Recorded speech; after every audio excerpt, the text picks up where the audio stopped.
অভিনেতা পার্থ মুখোপাধ্যায় মহানায়কের স্মৃতিচারণা করতে গিয়ে বললেন, বাঘবন্দি ছবির আউটডোরে মাথা ঢেকে দাদা লুকিয়েছিলেন পাবলিকের অত্যাচারে। আমরা কয়েকজন একটা ঘরে বন্দি ছিলাম। প্রায় 15-20 ফুট উঁচু পাঁচিল টপকে একটা বিরাট মানুষের ঢল এসে দাদাকে খুঁজতে গিয়ে আমাদের পায়ের লোম টেনে ছিঁড়ে দিয়েছিল। ঘরের মধ্যে সবাই মাথা ঢেকে শুয়ে জানলার ধারের খাটে। বিরাট হল ঘরে অন্তত 7-8টা জানলার ধারে খাটে শুয়ে যেন ঘুমোচ্ছি এইভাবে অতর্কিতে আমরা শুয়ে পড়েছিলাম। খিড়কি বন্ধ, জানলা ভেঙে হাত ঢুকিয়ে প্রত্যেকের পায়ের লোম টেনে ছিঁড়ে দিয়েছিল, যাতে যন্ত্রণায় মুখের ঢাকা খুলে যায়। তখন তারা দেখে নেবে কোথায় কোন খাটে শুয়ে তাদের গুরু। আগে দাদা যে ঘরে ছিলেন সেই ঘর থেকে দাদাকে একটা বড় ঘরে ঢুকিয়ে দিয়ে করণ করে রেখেছিলাম। তবে একটা হাসির কথা না বলে পারছি না। লোকেরা যখন পায়ের লোম টেনে টেনে ছিঁড়ছে আর আমরা যন্ত্রণা সহ্য করে মুখ ঢেকে শুয়ে আছি, সেই সময় তারা একটা করে পা ক্রস করছে আর বলছে, না, এটা গুরুর পা নয়, তাহলে পাশের পাটা দেখ। আমরা ছিলাম ঝাড়গ্রামের রাজবাড়িতে। সেই রাজবাড়ির এখন কী অবস্থা জানি না। তখন ছিল বিশাল লোহার একাধিক গেট এবং অনেক উঁচু পাঁচিল। সেই সব টপকে দূর দূর থেকে আসা। শুনেছিলাম পাশের রাজ্যগুলো থেকেও মানুষ সাইকেলে, মোটর সাইকেলে চড়ে এসেছিলেন।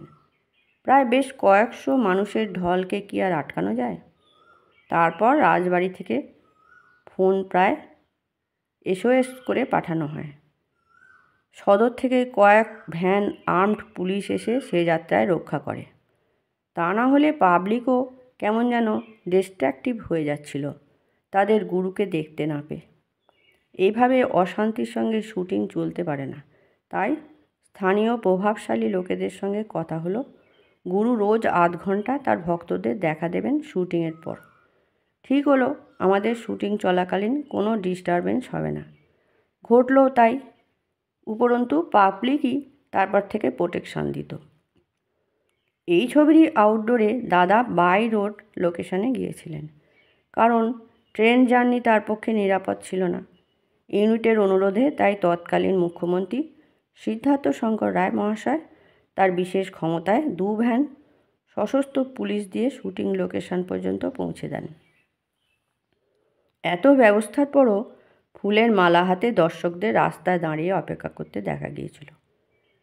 একটা ঘটনা ভাবি আর মনে হয় মহানায়কের জন্য পাবলিক ছিল স্বতঃস্ফূর্ত মুগ্ধ। মুখ চোখ দেখে মনে হতো তারা স্বপ্ন দেখছেন, স্বপ্নের নায়ককে, স্বপ্নের রাজাকে, সম্রাটকে। তবে একটা জিনিস লক্ষ্য করেছি, যতই সতর্কতা অবলম্বন করা হতো, পাবলিক যেন কীভাবে জেনে ফেলতো এখানে উত্তম কুমার আসছেন বা এ পথ দিয়ে যাবেন। এখনও শুটিংয়ে সেরকম হয়তো ভিড় হয়, হয়তো ক্ষেত্র বিশেষে তার চেয়েও বেশি জনসংখ্যা বাড়ার জন্য কিনা জানি না ভিড় হয়, কিন্তু পাবলিকের মধ্যে সেই মুগ্ধ হয়ে যাওয়ার দৃষ্টি কই? সেই স্বপ্নের নায়ককে দেখা বিস্ময়ে ভরা মুখ, সেই সহজ সরল হাসি ভরা মুখ কোথায়? নেই, আর পাওয়া যাবে না। কারণ স্বপ্নের রাজা, সম্রাট যে নেই সেখানে উপস্থিত, সেই মুখগুলোও তাই যেন হারিয়ে গেছে। টিভির সামনে যখন স্বপ্নের নায়কের ছবি চলে, তখন অবশ্য সেই মুখগুলোই যেন আবার ফিরে আসে। বাঘবন্দি খেলার শুটিংয়ের পর জনতার অনুরোধে একদিন দাদার ইন্টারভিউ করলো পাবলিক। কেমন করে শরীর রাখেন, কী খেতে ভালোবাসেন, কী রং বা কোন পোশাক পরতে ভালোবাসেন। পাবলিকের অত্যাচারেও কখনো কেউ আপনাকে রাগ করতে দেখলাম না কেন? বাংলা ছবির ভবিষ্যৎ কী? আপনি না থাকলে কি হবে বাংলা ছবির? কাদের মধ্যে পরবর্তী সম্ভাবনা দেখছেন, ইত্যাদি ইত্যাদি। সমগ্র অনুষ্ঠানটি 35 মিলিমিটার ফিল্মে তোলা হয়েছিল। দাদার পাশে ছিলেন বেনুদি অর্থাৎ সুপ্রিয়া দেবী, আমি, মহুয়া, অসীমা মুখার্জি অর্থাৎ আমার স্ত্রী, পরিচালক পীযূষ বসু, ক্যামেরাম্যান গণেশ বোস, ইউনিটের আরও কয়েকজন। কিন্তু দুর্ভাগ্য, উপযুক্ত সংরক্ষণের অভাবে তা নষ্ট হয়ে গেছে।